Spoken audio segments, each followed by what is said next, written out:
তো গাইস আমি দিদিকে বললাম, দিদিদের এখানে নবকুঞ্জ মেলা হচ্ছে, তাই দিদিকে বললাম দিদি আমাকে একটু নিয়ে চলো। তো দিদি আমাকে নিয়ে যাচ্ছে, তারই কিছু ভিডিও আমরা শেয়ার করব। তো আমাদের পাশে থাকো এবং দেখতে থাকো, এনজয় করতে থাকো। ওটাটা দেখতে থাকো, চলো টাটা। মেলাতে গিয়ে তারপরে কথা হচ্ছে একদম।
আমরা হচ্ছে ভাই বোন মিলে মেলা দেখতে গিয়েছিলাম, তাই তো?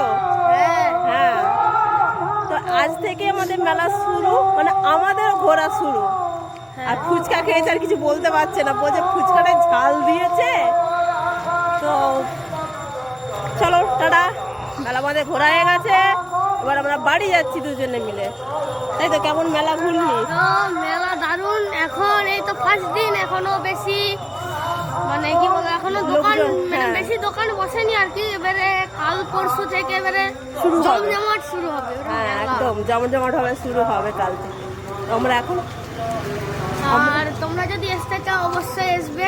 তো এই নবকুঞ্জটা হচ্ছে চন্দ্রকোনা টাউনের গোসাই বাজারে। আর যারা যারা আসতে ইচ্ছুক তারা তাড়াতাড়ি চলে আসো, মেলা উপভোগ করো এবং ঘরে মালের আরো মজা নাও। হ্যাঁ, আর আমি সেরকমভাবে মানে ফেসবুকে এরকম ছোটো ছোটো পোস্ট করি না, সচরাচর একটু কমেডি, একটু গানের ভিডিও করি।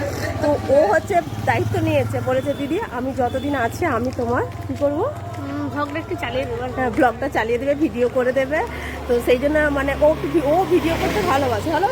হ্যাঁ, আমার মহিমা মুখার্জি বলে একটি পেজ আছে, সেই পেজটা অবশ্যই ফলো করবে। হ্যাঁ, তো সেখানে আমি ওই করে আর কি, ব্লগিংটা ওই করে, ব্লগিং করি, রিলস ছাড়ি। তো চলো টাটা, গুড নাইট। এখনকার মতো আমরা বাড়ি যাই এবার।